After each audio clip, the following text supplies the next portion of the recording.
Abiso po sa mga galing sa abroad, paiigtingin pa ang screening kung mula sa mga bansang may kaso ng flirt subvariant ng COVID-19. At nakatutok si Mariz Umali.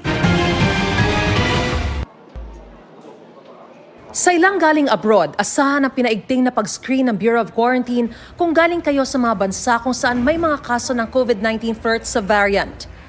Bahagi yan ng utos na heightened alert sa lahat ng Bureau of Quarantine stations na nasa mga ports of entry tulad ng mga paliparan at pantalan. Dapat ding kompletuhin ng mga biyahero ang mga health questionnaire sa e-travel application.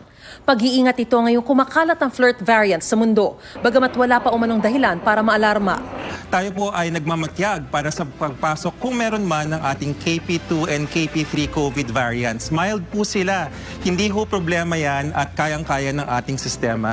Ayon sa mga eksperto, galing ang flirt variant sa JN.1 subvariant na unang nadiskubre noong huling bahagi ng 2023 at siya rin daw dahilan para sa pagtaas ng kaso ng impeksyon ngayong unang bahagi ng taon. Kasunod nito, pinapayuhan ang publiko na sundin pa rin ang mga basic health measures gaya ng madalas na paghuhugas ng kamay, pagtakip sa bibig, pag-inuubo o bumabahing, pag-iwas sa matataong lugar at lalo na sa mga taong may flu-like symptoms. Inaabisuhan naman ang mga magkakaroon ng sintomas ng COVID-19 na mag-isolate muna sa bahay.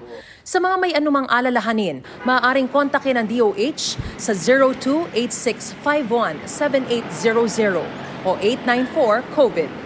Para sa GMA Integrated News, Mariz Umali, nakatutok, 24 oras.